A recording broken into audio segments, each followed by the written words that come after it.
Hey, before we dive into what it really meant to be a Spartan warrior, the brutal training system that started at age 7, the battlefield dominance that made Sparta legendary, and the dark foundations that system was built on, take a moment to like the video and subscribe if you enjoy historical deep dives that show the past as it actually was. Now let's talk about what it actually takes to become hardened Spartan warrior. Not the movie version with oiled muscles and dramatic speeches, the actual version, product of a system so brutal it would be considered criminal in any modern society. Member of a warrior class that dominated Greek warfare for centuries, and participant in a social structure built on foundations most people today would find horrifying. You've been shaped by the agoge from age 7. You've survived training that broke many others. You've learned that weakness is unacceptable, emotion is irrelevant, and the state matters more than any individual, including yourself. You're hard, emotionally, physically, psychologically. The system made you this way intentionally, systematically over decades. This hardness isn't cruelty for its own sake. It's the calculated result of creating warriors capable of standing in phalanx formation for hours, maintaining perfect discipline while friends die beside them, and choosing death over retreat. You're not superhuman. You're human, deliberately stripped of everything except martial function and unwavering commitment to Sparta. That's what hardened actually means. Welcome to being Spartan warrior. It's going to be brutal, legendary, morally complex, and ultimately doomed to fail. But while it lasted, it produced military excellence the ancient world had never seen before, and would rarely see again. The agoge begins. 7 years old and already over. The agoge began at age 7, which modern people immediately identify as child abuse. They're not entirely wrong, but they're missing the point. Sparta didn't care about your childhood happiness. Sparta cared about producing warriors capable of defending a city-state outnumbered 10-1 by the people it enslaved. Every practice, no matter how harsh, served that single purpose. You can judge the morality later. First, understand the system. At 7, you were taken from your family. Not metaphorically, literally taken. Your mother didn't get to protest. Your father, if he was Spartan, had gone through the same process and knew better than to object. You were placed in a communal training group called an agoge with other boys your age. Your biological family became secondary. Your training group became primary family, brothers, support structure, competition and survival network for the next 23 years. This wasn't summer camp. This wasn't boarding school. This was systematic reconstruction of human beings into weapons. The process took 23 years, from age 7 to 30, and it broke many people along the way. Some died, some were expelled for weakness, some survived physically but were destroyed psychologically.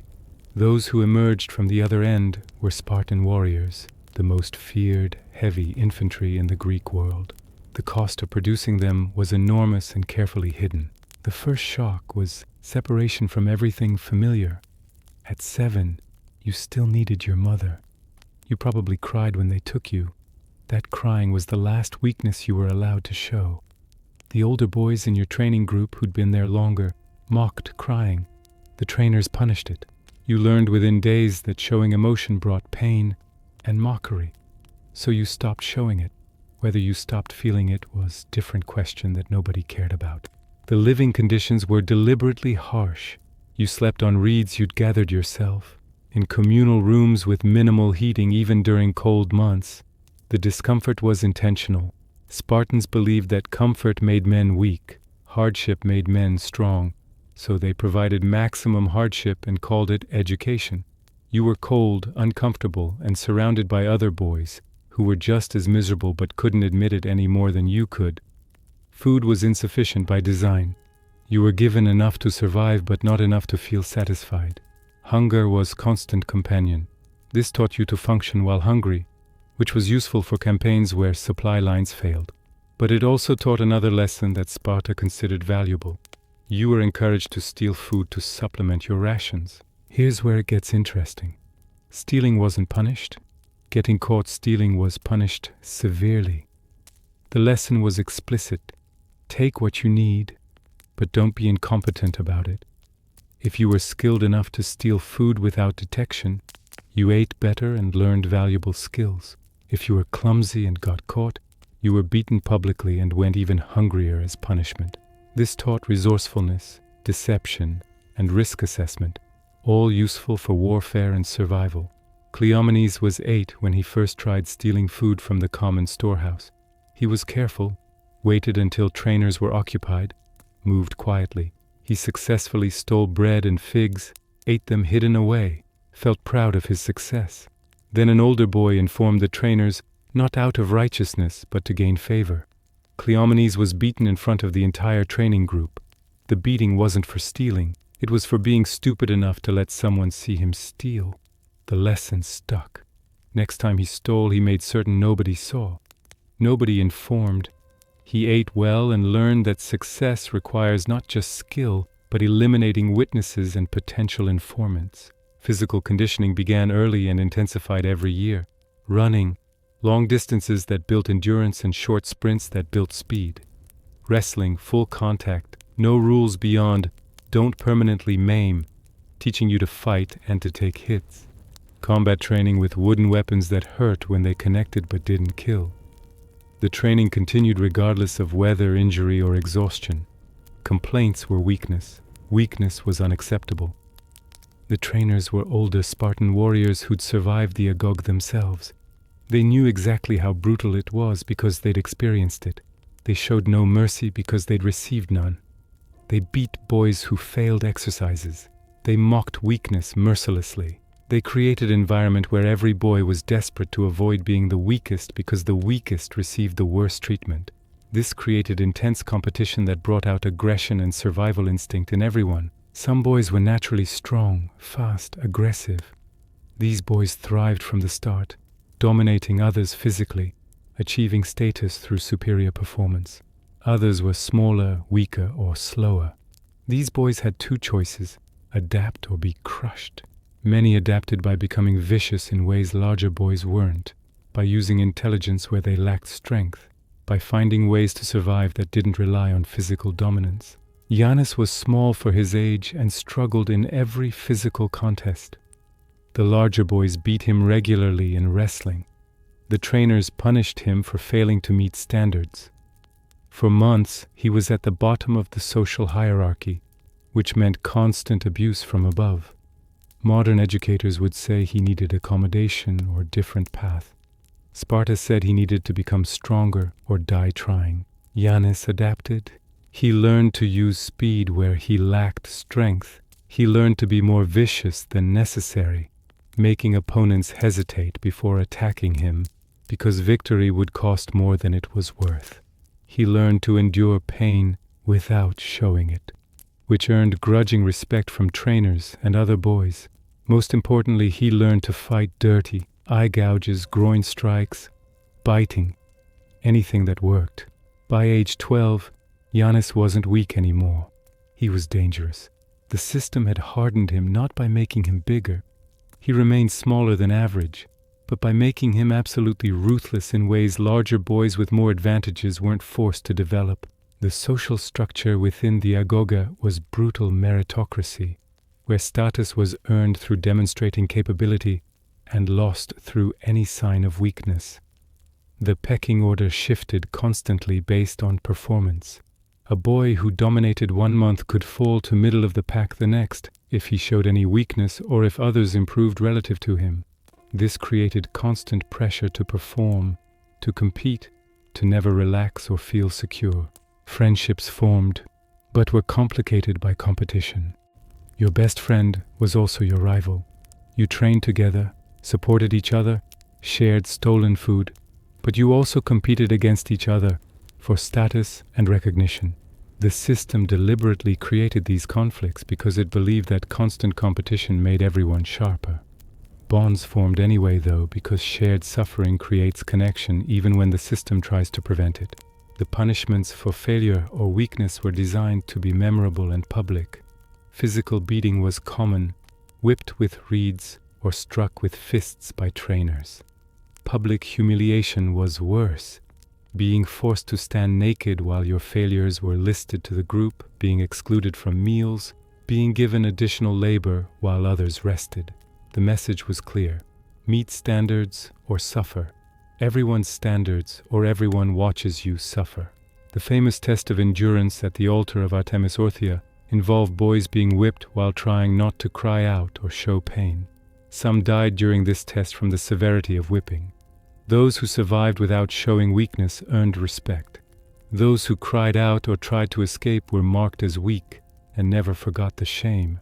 The test served no practical purpose beyond demonstrating that Spartan boys could endure extraordinary pain with stoicism. That demonstration was the point. As you aged within the Agoj, the training intensified. More complex weapons techniques, formation fighting where coordination mattered as much as individual skill, longer runs with heavier loads, higher expectations with harsher punishments for failure. By your teenage years, the Agoj consumed your entire existence. You had no life outside training, no interests beyond preparing for warfare, no identity beyond being Spartan warrior in development. The emotional cost accumulated over years in ways that were invisible but permanent. You learned to suppress fear because showing fear brought mockery and punishment. You learned to suppress sadness because crying was weakness. You learned to suppress vulnerability because asking for help or comfort was failure. You learned to suppress affection because open displays of caring were soft. Everything soft had to be cut away, leaving only what was hard, aggressive, and useful for warfare. Some boys handled this better than others. Those whose natural temperament aligned with Spartan expectations, naturally aggressive, naturally stoic, naturally competitive, found the system challenging but manageable. They became what Sparta wanted without destroying too much of themselves in the process. Others had to suppress more of their natural personality to conform. They succeeded at becoming Spartan warriors, but at greater internal cost. The system didn't care about the cost. The system cared about the result. The brotherhood, bonds forged in shared trauma. The Agoji created bonds between training cohorts that outsiders struggled to understand. You lived with the same group of boys for years, enduring the same suffering, facing the same challenges, becoming men together through shared trauma. These bonds were deeper than friendship. They were survival partnerships. You trusted your training brothers with your life because they'd proven themselves under conditions that revealed true character. The relationships between older and younger warriors were formalized through mentorship system that served multiple purposes beyond combat training. An older warrior, someone who'd completed the Agoge and proven himself in battle, would select a younger warrior from his unit for intensive mentorship. He taught advanced combat techniques, philosophy, how to navigate Spartan society's complex, unspoken rules, everything the younger warrior needed to succeed and survive. This relationship was intimate in every sense: physical, emotional, intellectual. The ancient Greeks, including Spartans, didn't separate these categories the way modern people do. Love between men, including physical expression of that love, was accepted part of warrior culture. The mentor-student relationships often included physical intimacy as component of the deep bond being formed. This wasn't scandal or secret. This was understood practice that everyone knew about and accepted as normal. People love calling this gay like it's some revelation or insult that proves Spartans were... What exactly? First, that word doesn't exist yet, so congratulations on the anachronism. Second, come say that to my face while I'm holding 8-foot spear in perfect phalanx formation. These relationships existed alongside marriages to women and producing children because Sparta required both. Ancient Spartans didn't have your modern categories about sexual orientation. What mattered was hierarchy, mentorship, military effectiveness, and serving the state. The physical component of mentor relationships was just another aspect of complete education and bonding. The sacred band of Thebes organized their entire elite unit around warrior pairs who were lovers. They were devastatingly effective because men fought harder when protecting someone they loved. Sparta wasn't unique in recognizing that deep bonds created military advantage. What Sparta did uniquely was systematize these relationships as formal part of training structure, creating network of loyalty and obligation that reinforced unit cohesion. The bond between mentor and student lasted lifetimes. Even after the student matured and the relationship's intensive phase ended, the connection remained. Former mentors and students fought in the same units, attended the same mess halls, supported each other through decades of military service. The bond was expected to be as strong as blood kinship, and often stronger, because it was chosen and earned, rather than merely inherited. Demetrios was 19 when Leonidas, a 30-year-old veteran, selected him for mentorship. The selection was honor. Being chosen meant the older warrior saw potential worth developing. Leonidas taught Demetrios advanced spear techniques, how to read enemy formations, when to risk everything and when to preserve the unit. They spent hours together daily, training, talking, sharing meals, developing connection that went beyond instruction. The physical relationship began gradually, initiated by Leonidas as was customary. The older warrior made the first approach.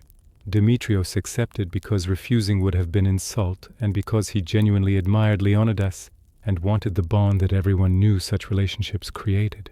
The intimacy deepened their connection rather than complicating it. They became not just mentor and student but devoted partners who trusted each other completely. When Demetrios married at 22, required for full citizenship, the relationship with Leonidas didn't end. It changed, becoming less physically intimate as Demetrios took on different obligations, but the bond remained. They fought together for 20 years, until Leonidas died in battle at age 50. Demetrios mourned in ways he'd never mourned for his wife, though he'd never admit that publicly because it would suggest he prioritized personal feeling over proper Spartan hierarchy. But the loss of Leonidas was loss of the person who'd shaped him most fundamentally as warrior and man. The training group bonds were different from mentor relationships, but equally intense. You'd suffered together since age 7. You'd competed against each other, protected each other, hated each other, loved each other in complicated ways that couldn't be easily expressed.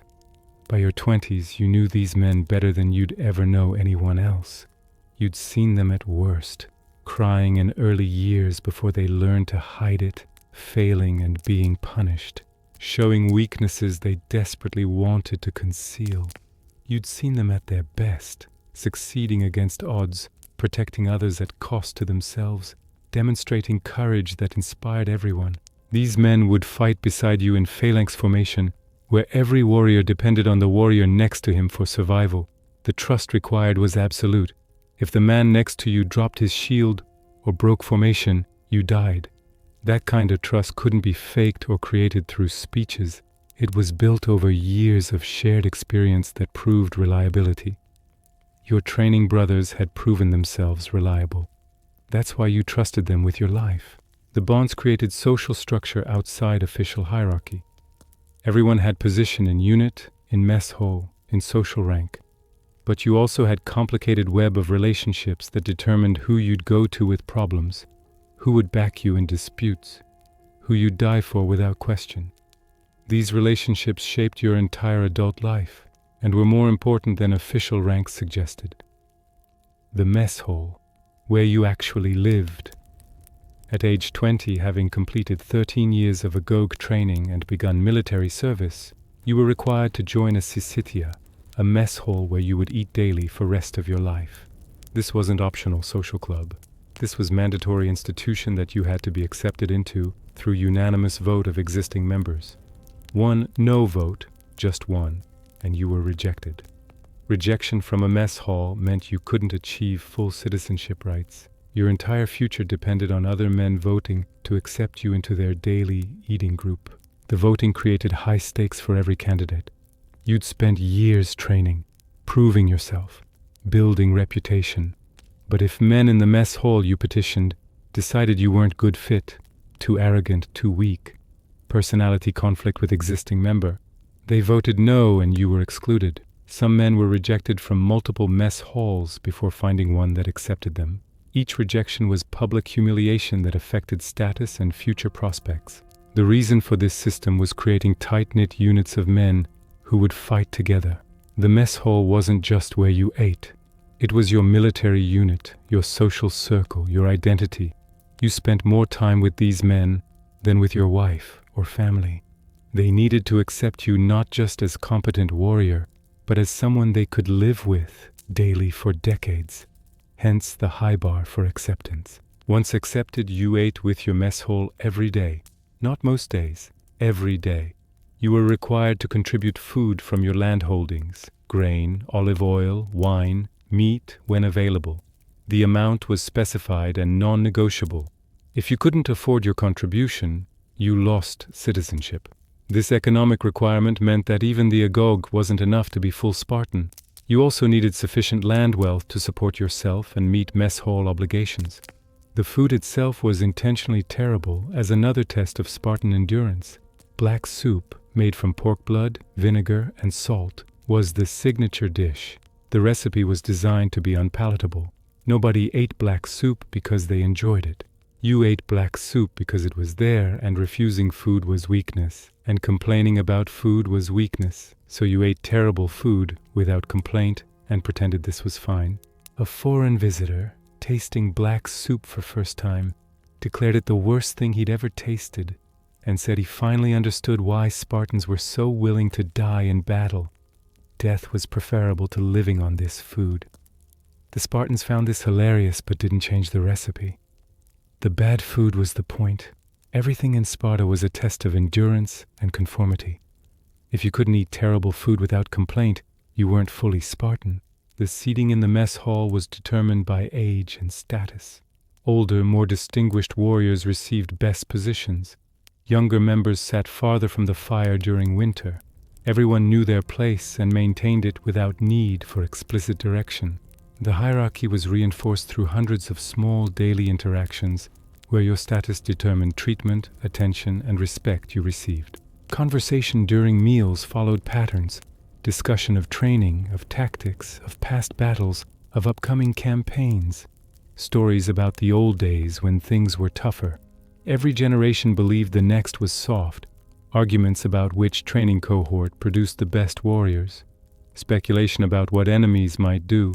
Gossip about men in other mess halls, though this was supposed to be beneath Spartans and happened anyway. Sometimes philosophical discussion in the Spartan style. Brief, practical, focused on how to live as warrior rather than abstract concepts. What wasn't discussed? Feelings, doubts, fears, personal problems. A man who brought emotional issues to the mess hall wouldn't get sympathy, he'd get contempt. You were supposed to handle your problems internally without burdening brothers with weakness.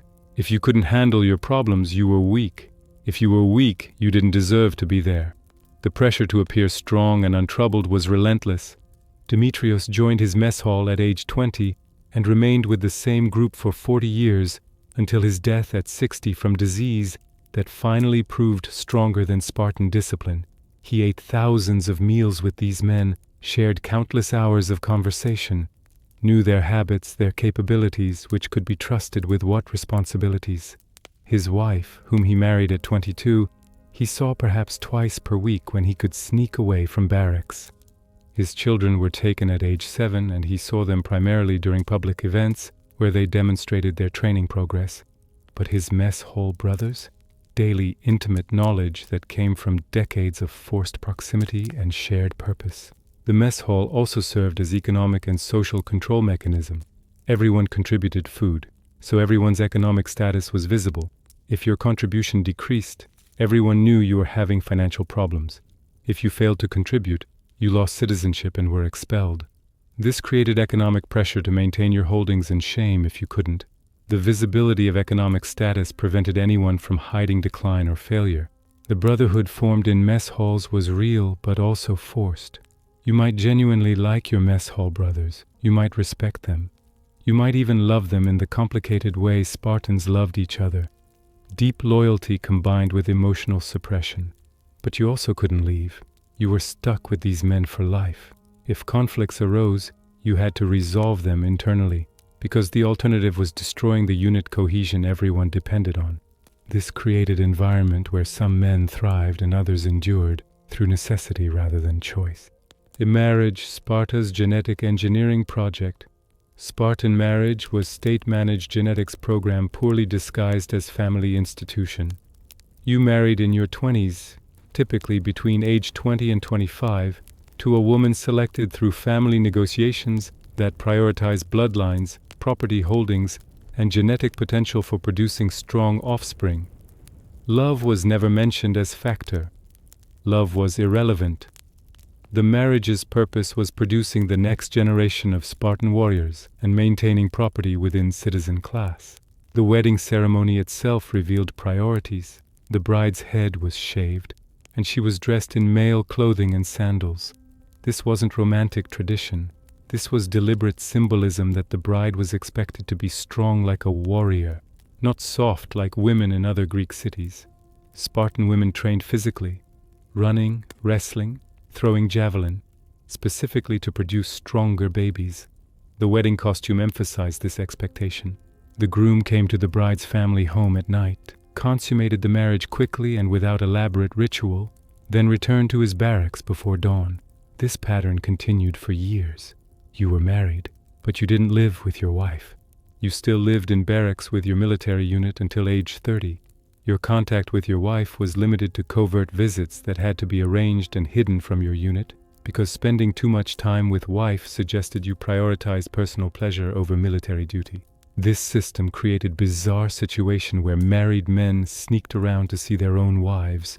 The visits had to be quick, away from barracks long enough to make the trip to wife's residence, spend brief time together, return before being missed. Extended absences brought mockery from unit members, who suggested you were soft or overly attached. The shame associated with being seen as too devoted to your wife created pressure to minimize contact even when you might have wanted more. Some couples managed to develop genuine affection despite system designed to prevent it. The effort required to arrange meetings, the secrecy involved, the limited time together. For some couples this actually intensified the bond. But many marriages remained purely functional arrangements where both parties fulfilled obligations without emotional connection. You saw your wife enough to produce children. That was the requirement. Everything beyond that was optional and many chose to skip it. Now here's the part that really bothers modern people. Sparta encouraged what we'd call wife sharing for genetic optimization. If your wife was strong, healthy, proven capable of bearing healthy children, the state encouraged her to have children with other proven warriors in addition to you. This wasn't done secretly. It wasn't adultery in the normal sense. It was policy. The logic went like this. Strong warriors produce strong children.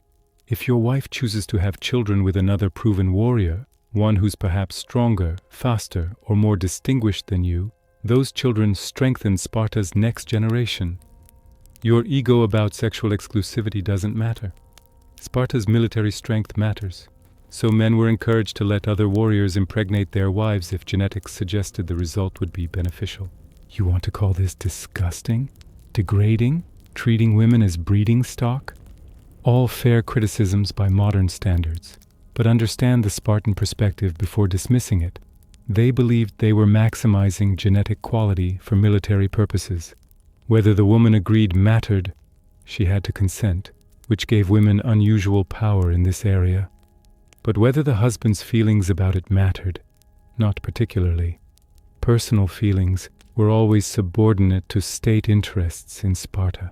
The wife-sharing practice meant that paternity was often uncertain. A woman might have children by 2 or 3 different warriors. The children were raised knowing their mother but not being entirely certain about their father. This didn't create the scandals it would have in other Greek cities because Sparta had normalized the practice. The children were Spartan children, raised by the state from age 7 regardless of precise paternity. Who the biological father was mattered less than that the child would become warrior. Menelaus married Theodora when he was 24. Strong woman, good bloodline, capable in the physical training that Spartan women underwent. They produced one son together in first year of marriage. Then Theodora chose to have a second child with Aristodemos, a particularly distinguished warrior known for exceptional speed and combat skill. Menelaus agreed to this arrangement because refusing would have labeled him as putting personal feelings ahead of Sparta's interests. Theodora's second son was probably Aristodemos' child, though nobody could be certain. Both boys were taken at age 7 for agog training. Both became warriors. The genetic optimization achieved its goal. Did Menelaus have feelings about his wife sleeping with another man? Probably, but expressing those feelings would be weakness. The system had trained him since age 7 to suppress personal feelings in favor of state interests. So he suppressed them, or claimed he did. And nobody asked too many questions because everyone understood that the official answer, "I'm fine with this because it serves Sparta," was the only acceptable answer regardless of private truth. The marriage system gave women unusual agency compared to other Greek cities. Spartan women could inherit property and managed households while men lived in barracks. They had physical training that made them stronger and healthier. They participated in public life more openly. They had significant say in whether to have children with men other than their husbands. But this wasn't feminism. This was instrumental. Sparta gave women power because strong women produced strong children.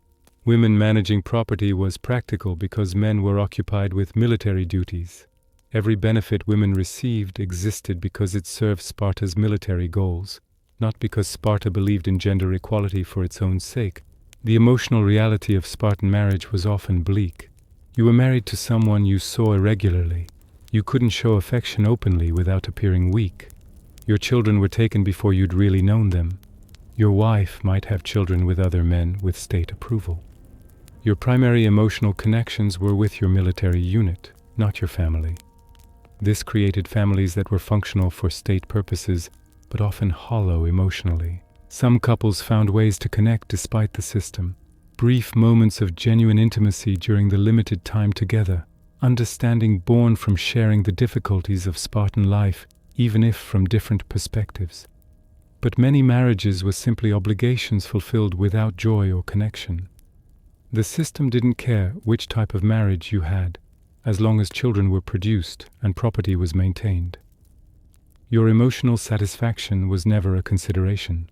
The phalanx, where hardening proved its value, all the brutal training, the emotional suppression, the unit cohesion, the decades of preparation, it was designed to produce effectiveness in one specific context, the phalanx formation. This was where Sparta's system proved its worth or revealed its flaws. This was where hardened warriors either dominated the battlefield or died trying. The phalanx was a deceptively simple concept with brutally difficult execution. Warriors stood shoulder to shoulder in tight formation, typically 8 rows deep. Each man carried a large round shield, the hoplon, that protected himself and the man to his left. The shields overlapped, creating a wall of bronze. Long spears, roughly 8 feet, projected forward from the formation. The entire unit moved together, fought together, and either won together or died together. Maintaining phalanx formation required discipline that most armies couldn't sustain under combat conditions. Standing perfectly still while enemy approached, watching their mass get closer, hearing them shout, seeing their weapons, and not breaking ranks to run or rush forward. This required conditioning that took years to develop. The natural human response to danger is either flight or uncontrolled aggression. The phalanx required neither. It required standing exactly where you were told to stand and doing exactly what you were ordered to do no matter what your instincts screamed. Moving forward in perfect unison while maintaining formation was enormously difficult. Everyone had to move at the same speed. If anyone moved faster, the formation's integrity broke. If anyone moved slower, gaps opened. The battlefield was chaotic. Bodies underfoot, blood making ground slippery, noise overwhelming, visibility limited by helmet. Yet every warrior had to maintain their position relative to others. This required constant awareness of men beside you, while also focusing on enemies ahead. The cognitive load was enormous, and possible only because training had made these movements automatic. The physical demands were extraordinary even before combat began. The shield alone weighed around 8 kilograms. The spear, armor, helmet, greaves, full kit was roughly 30 kilograms. You carried this weight for hours. You stood in formation in full armor under the sun in Greek summer heat. You moved in formation when commanded despite exhaustion, dehydration, and the weight making every movement harder. The weak couldn't sustain it. Bodies had to be conditioned over decades to function effectively under these conditions. But the psychological demands were even greater than physical ones. You stood in formation watching enemies approach. You watched friends die. You stepped over bodies of men you'd eaten with that morning. You maintained perfect discipline while blood soaked the ground and men screamed and the smell of death overwhelmed everything.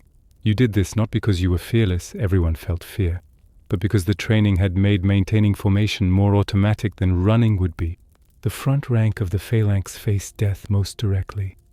Enemy spears targeted the front rank first.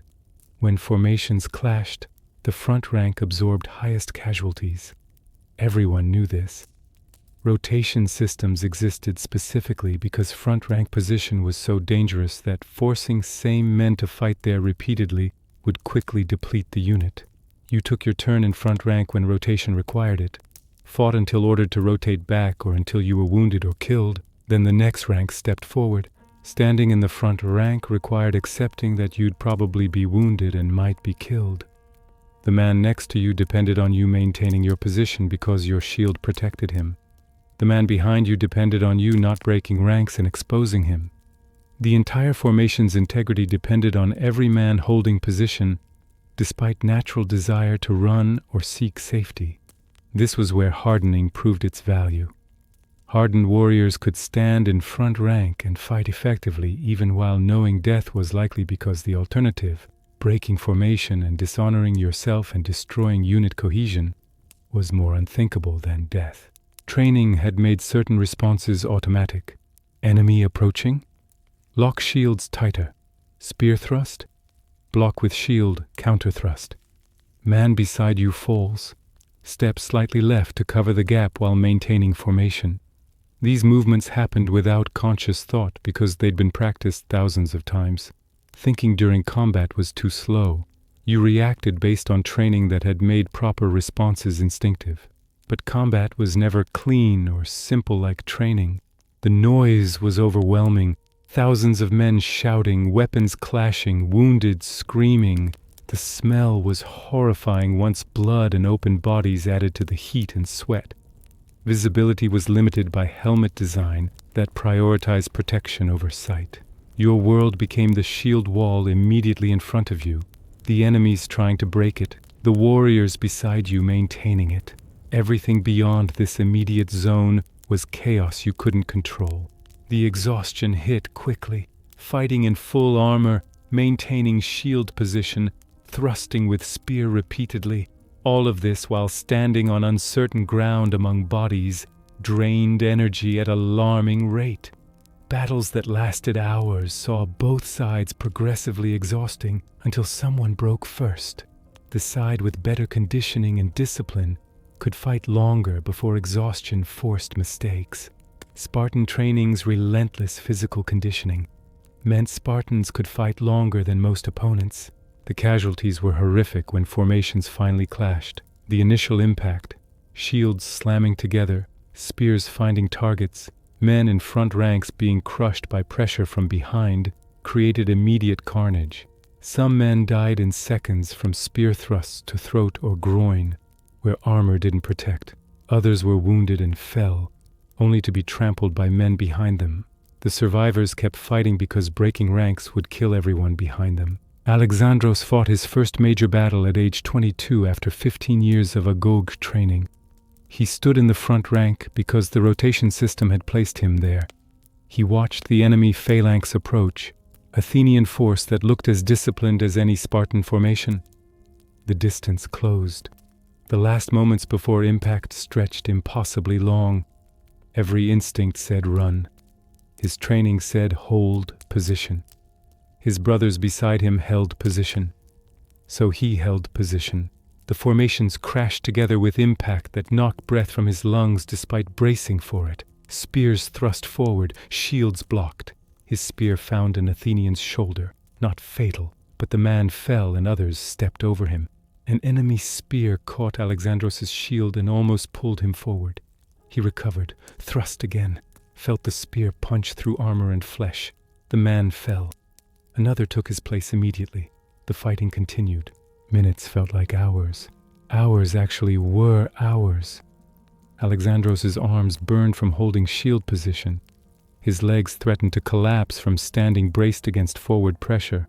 He was wounded. A spear had gotten past his shield and opened a gash on his thigh that bled freely but wasn't deep enough to disable him. He stayed in formation because leaving would expose the man behind him. Eventually, the order came to rotate to second rank.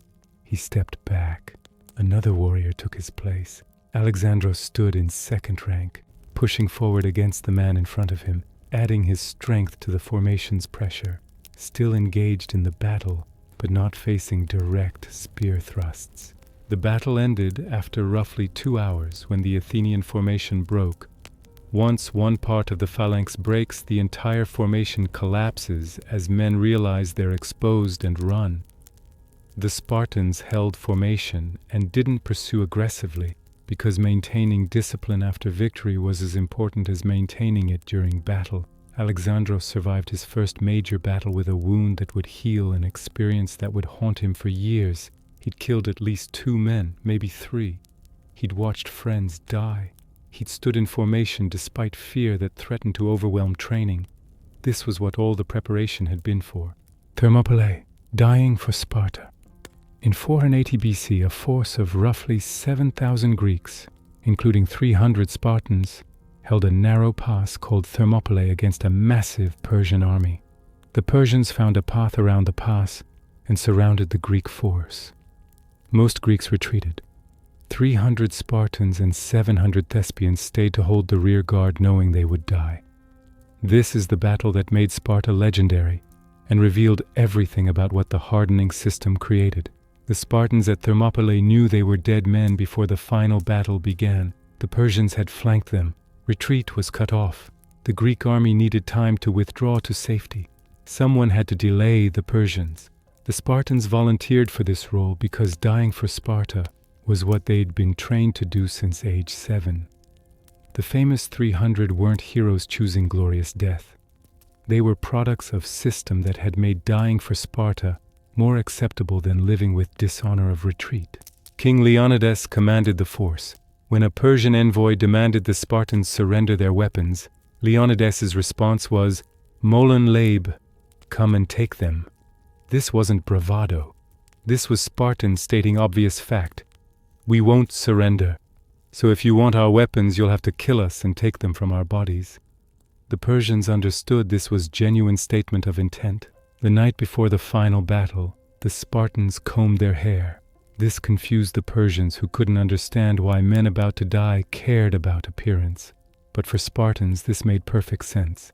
Spartan custom required men to present themselves properly. Even facing certain death, especially facing certain death, you maintained standards. The hair combing wasn't vanity. It was men maintaining their culture's requirements in final hours of their lives. That detail reveals more about Sparta than all the combat accounts. The final battle lasted most of a day. The Spartans held formation until they were overwhelmed by sheer numbers. They fought with spears until spears broke, then with swords until swords broke, then with anything available, including bare hands. The Persians couldn't break the formation through skill. They buried it under bodies and numbers. Every Spartan died in position. Not one broke ranks and ran. Not one surrendered. The formation held until every man was dead. This is usually presented as an inspiring story of heroism. It is that. But it's also demonstration of what systematic conditioning can do to human beings. Normal humans faced with certain death would try to survive. Most would run, surrender, beg, anything to extend life, even slightly. The Spartans did none of these things. They held formation and fought until killed, because 30 years of conditioning had made this response automatic and made alternatives unthinkable. Were they scared? Almost certainly.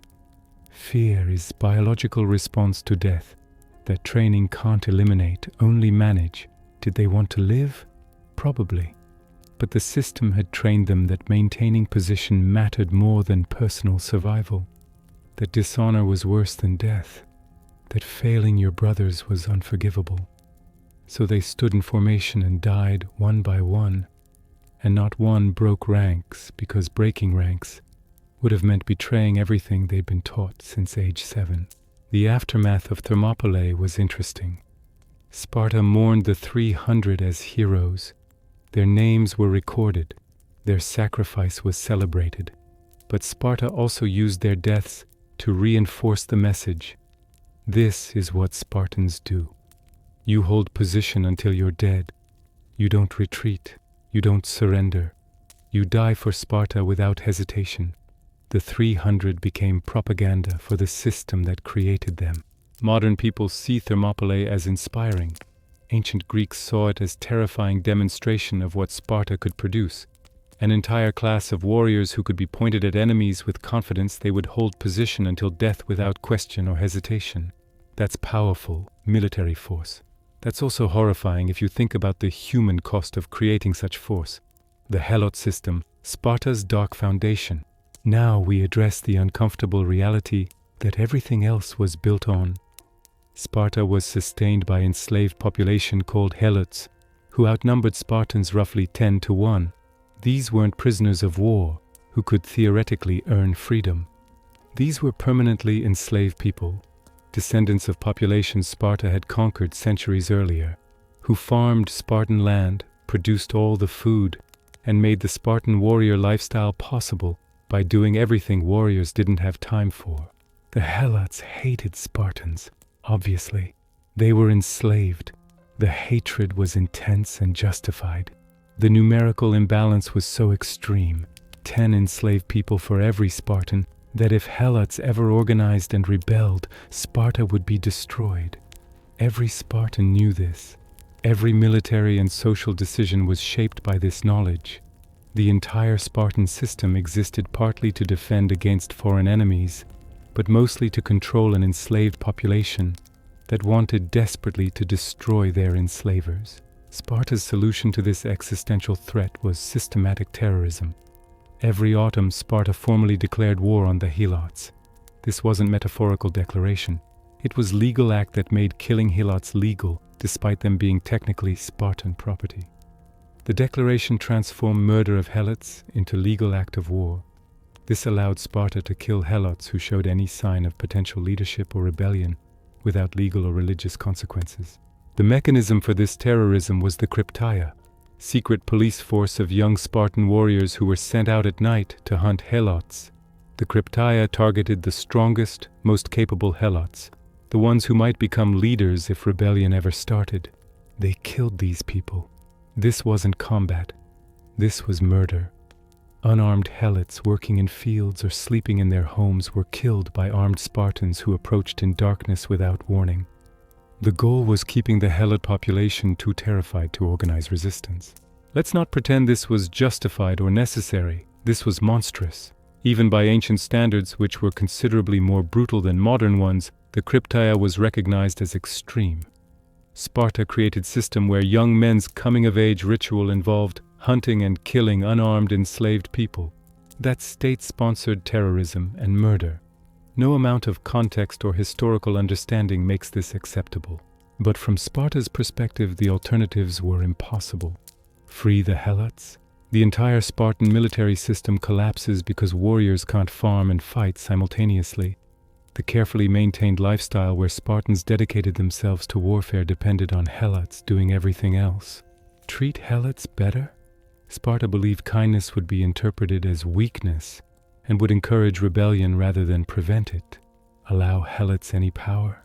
They outnumbered Spartans 10 to 1. Any power would be used to rebel. So Sparta chose terrorism and murder as population control. Nikolaos participated in Krypteia when he was 20. He was given a name, Xanthias, a Helot man who'd been reported for complaining about working conditions and who'd been seen talking to groups of other Helots in ways that suggested he might be organizing something. Nikolaos was ordered to find Xanthias and kill him. This was his mission. This was part of becoming full Spartan warrior. Nikolaos found Xanthias 3 days later, working alone in a field at dawn. He approached from behind. Xanthias was unarmed, unaware, simply doing the labor he'd been forced into by being born into enslaved population. Nikolaos killed him with a single spear thrust from behind. Quick, efficient. The man died probably not knowing why or by whom. Nicolaus cleaned his spear, returned to his unit, reported the kill. His superiors praised his effectiveness. He'd done what Sparta required. Did this bother Nicolaus? He'd been trained from age 7 that helots were necessary evil, that Sparta's survival required keeping them controlled through fear, that individual helot lives didn't matter compared to Spartan security. He was hardened to see this as duty rather than murder. Whether he felt conflict, guilt, moral uncertainty, he would never admit it even to himself because those feelings were weakness. The system trained him not to feel them or to suppress them so completely they became irrelevant. That's what hardening does in this context. It doesn't make you unable to recognize horror. It makes you capable of functioning despite recognizing it. It makes you able to commit acts that should provoke moral crisis while maintaining appearance of being untroubled. Whether Nicolaus actually felt nothing or whether he simply suppressed his feelings so well that he functioned as if he felt nothing, the result was the same. He killed an unarmed man and continued his life as Spartan warrior without visible trauma or hesitation. The helot women created additional complications that Sparta never adequately addressed.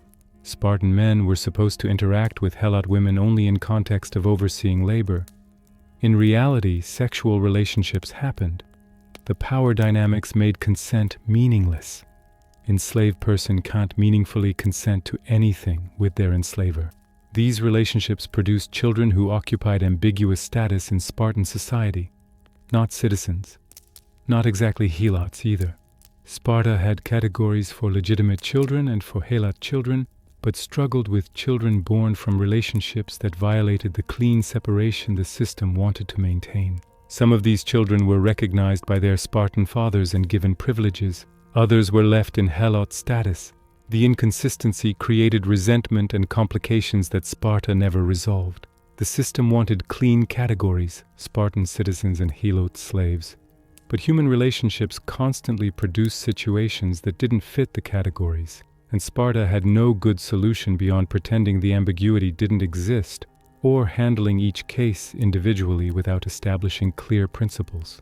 The helot system was Sparta's foundation and Sparta's doom. Everything impressive about Sparta, the military excellence, the warrior culture, the discipline, was built on enslaving another population and keeping them controlled through violence and terror. This wasn't incidental to Spartan greatness. This was the condition that made it possible. Understanding Sparta means understanding that you can't separate the impressive parts from the horrifying foundation. They were inseparable. The glory and the horror were two aspects of the same system. Why the system failed, the inevitable collapse. Sparta dominated Greek warfare for centuries, but eventually collapsed completely. By the time Sparta was finally conquered in 192 BC, it had become a shadow of its former power, a tourist destination where wealthy Romans came to watch reenactments of the Agog. Understanding why the system failed is understanding its inherent limitations that no amount of discipline could overcome. The population problem was fundamental and ultimately unsolvable within Sparta's rigid system. Full Spartan citizenship required completing the Agog, maintaining property to contribute to a mess hall, and meeting various other requirements. This created high bar for citizenship that fewer people met each generation. Spartan population declined steadily from estimated peak of perhaps 8,000 to 9,000 adult male citizens to fewer than 1,000 by the time Sparta was conquered. You cannot maintain military dominance with constantly shrinking warrior class, regardless of individual warrior quality. The Agog itself contributed to population decline. The brutal training killed some trainees outright. Others were expelled for failure and lost citizenship path. The survivors were men who'd been shaped by system that made them exceptional warriors, but terrible at forming families. Men who lived in barracks until 30, who saw wives rarely, who'd been trained that personal desires were weakness. These men didn't produce children at rate needed to replace themselves. The system was literally breeding itself out of existence while celebrating its own excellence. The marriage system that Sparta had developed for genetic optimization actually worked against population growth. Men married late because they lived in barracks until 30. Contact with wives was limited even after 30 because mess hall obligations continued throughout life. The wife-sharing system that was supposed to optimize genetics might have produced stronger individual children, but didn't increase total births. Some women had children by multiple men, but most women didn't have enough children to replace the population. Sparta needed each woman to have 4 or 5 children to maintain population. Most had 2 or 3. The economic system was rigid in ways that became increasingly problematic. Spartans were supposed to live off land holdings worked by helots. They weren't supposed to engage in trade, commerce, or any economic activity beyond receiving the products of helot labor. This worked when Sparta was isolated and land wealth was sufficient. It failed catastrophically when the Greek world became more interconnected and money economy developed. Other Greek cities grew wealthy through trade. Sparta remained locked in land-based economy that couldn't generate the wealth needed to compete. Some Spartans tried to engage in commerce despite the cultural prohibition. They were mocked as not fully Spartan. The system couldn't adapt to allow economic flexibility without undermining the warrior-focused lifestyle everything was built around. So Sparta remained economically stagnant while other cities prospered. Eventually, this meant Sparta couldn't afford the equipment, the supplies, the logistics that modern warfare required. Being individually excellent warriors mattered less when you couldn't field and supply large enough army. The military tactics that had made Sparta dominant became obsolete, and Sparta couldn't adapt. The phalanx was supreme heavy infantry formation in its era, but military tactics evolved. Light infantry that could harass and retreat. Cavalry used effectively to flank phalanxes. Combined arms approaches that mixed different unit types. Siege warfare that required engineering knowledge Spartans lacked. Naval power that determined control of resources and trade routes. All of these became increasingly important. Sparta's system produced heavy infantry and nothing else. Sparta couldn't pivot to new tactical approaches without fundamentally restructuring their entire society. Teaching Spartans to fight as light infantry or cavalry would require different training from childhood. Developing naval expertise would require Spartans to spend time on ships instead of in phalanx training. Building siege weapons would require engineering skills the agog didn't teach. Every adaptation would have meant changing the agog, changing the training focus, changing what it meant to be Spartan. And a fundamental change was exactly what Sparta couldn't do. The rigidity that made Sparta's system so effective in its context also made it unable to respond to changing conditions.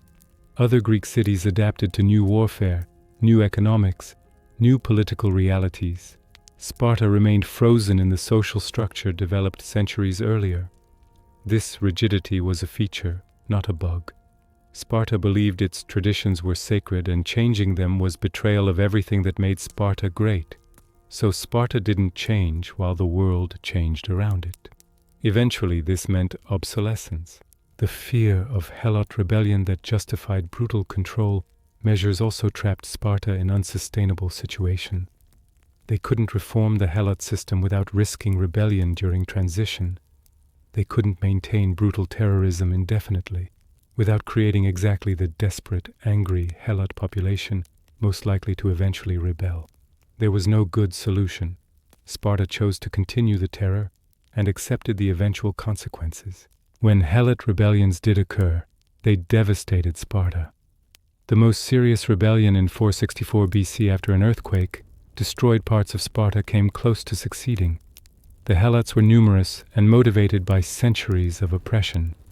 Sparta barely suppressed the rebellion, and only with help from other Greek cities. The rebellion demonstrated that the entire system was vulnerable to the population it depended on. But Sparta couldn't change the system without destroying what made Sparta Sparta, so they rebuilt and continued as before. By the time Sparta was finally conquered by Roman forces in 192 BC, it had become parody of itself. The population was tiny, the military was weak, the economy was poor. The famous discipline remained, but had no context to apply it in. Sparta had become a tourist destination. Wealthy Romans came to watch demonstrations of Spartan customs, to see boys being whipped at the altar as demonstration of endurance. The system that had once made Sparta the military power of Greece had become a museum exhibit. The final irony was that Sparta was conquered not because Spartans suddenly became cowards or forgot their training, but because the system they'd perfected was designed for a different era. When that era ended, Sparta couldn't adapt. The hardness that made them legendary also made them brittle. They could maintain their traditions perfectly while the world moved on without them. Eventually, maintaining traditions perfectly while refusing to adapt proved fatal. The system failed not because it stopped working, but because what it produced was no longer sufficient for the world it existed in. The human cost. What hardening destroys? Let's be brutally honest about what the Spartan system cost beyond the obvious casualties of warfare and training. The system created effective warriors by destroying much of what makes humans fully human. The emotional suppression required to function as Sparta demanded came with permanent psychological costs that affected every relationship and every aspect of Spartan men's lives. You learned from age 7 that showing emotion was weakness. Crying, weakness. Showing fear, weakness. Expressing affection openly, weakness. Admitting vulnerability, weakness. Seeking comfort, weakness. Every natural human impulse toward emotional expression had to be suppressed or redirected into acceptable channels that served military purposes. After decades of this conditioning, most Spartan men were probably incapable of emotional intimacy, even if they'd wanted it. The relationships with family were deliberately destroyed by system design.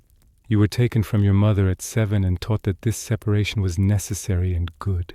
You saw your father primarily as someone whose standards you had to meet, not as emotional connection.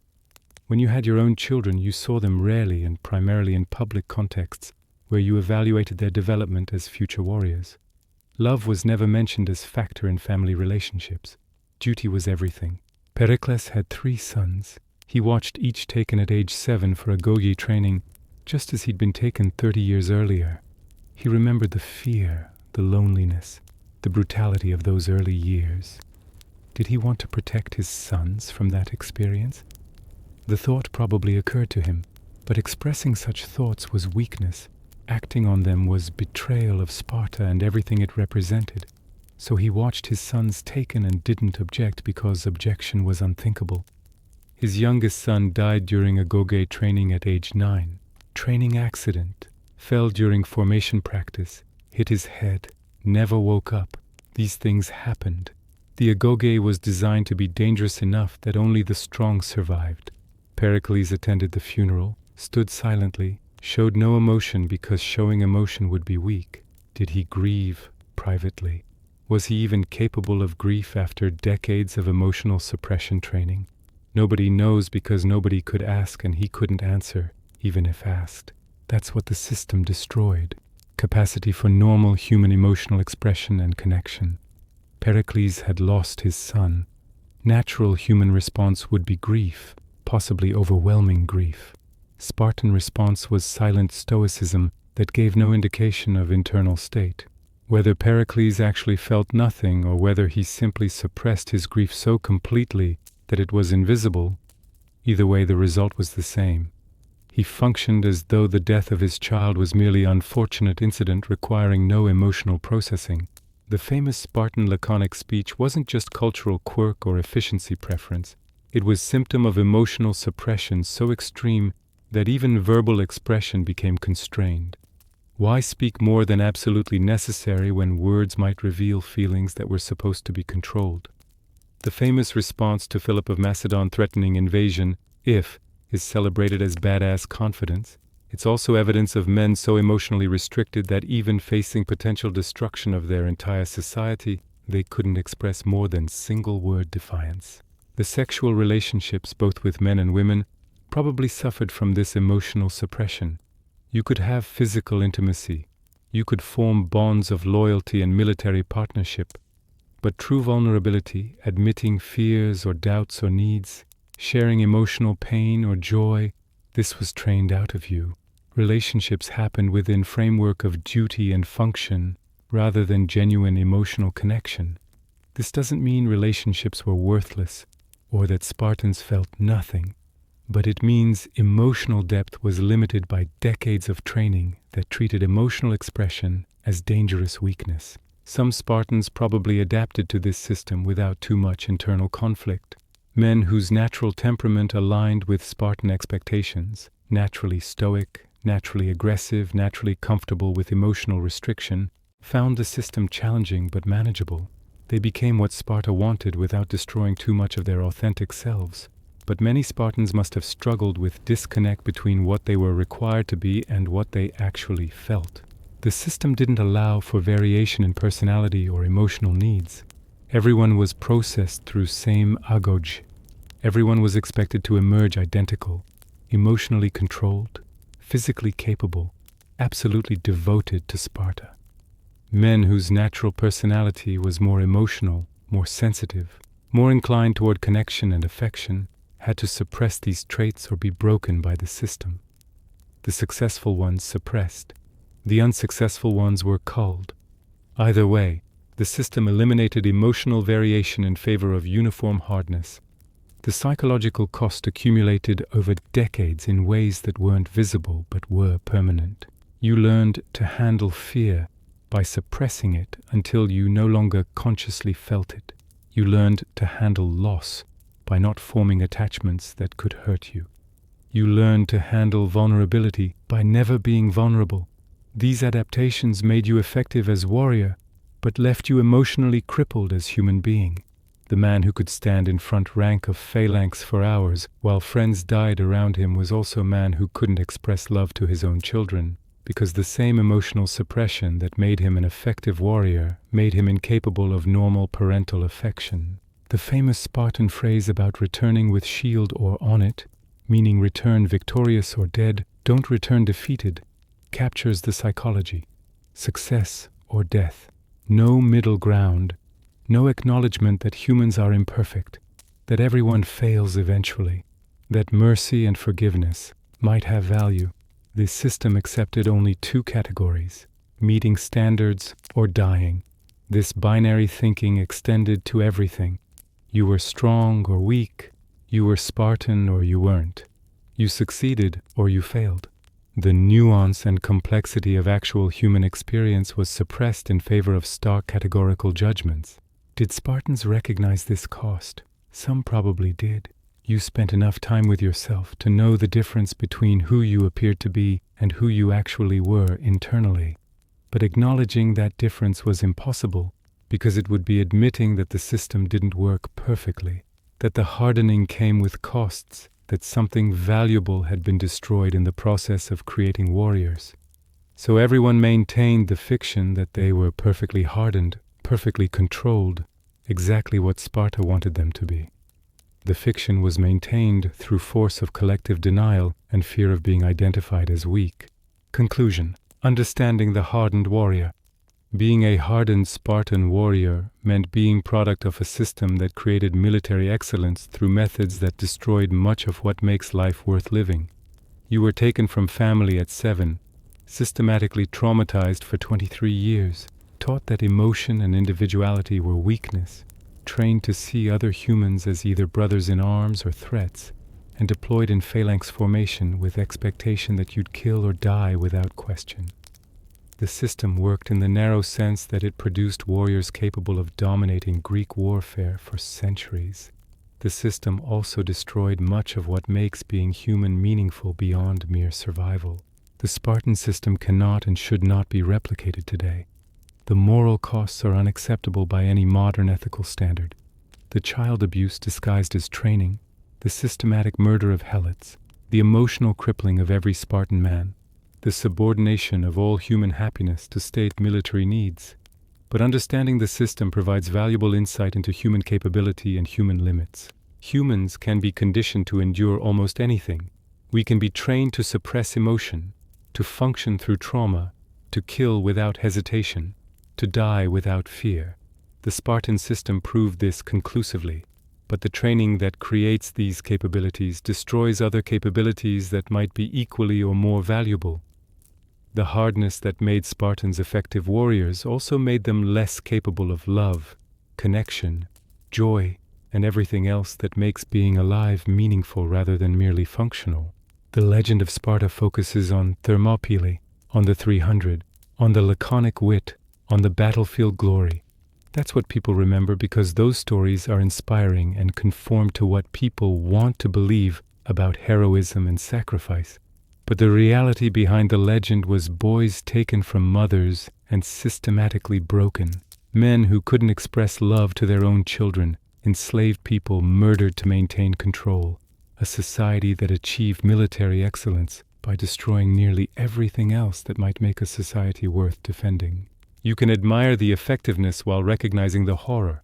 Both truths exist simultaneously, and neither cancels the other. Sparta proved that extreme discipline and brutal conditioning can produce extraordinary military capability. Sparta also proved that producing such capability requires destroying much of human potential in the process. The trade-off was conscious choice that Sparta made and maintained for centuries.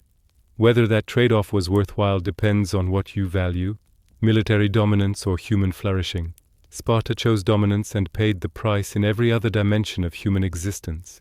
The modern fascination with Sparta often cherry-picks the impressive parts, the discipline, the courage, the military success, while ignoring or minimizing the costs. This produces distorted understanding that misses the essential truth.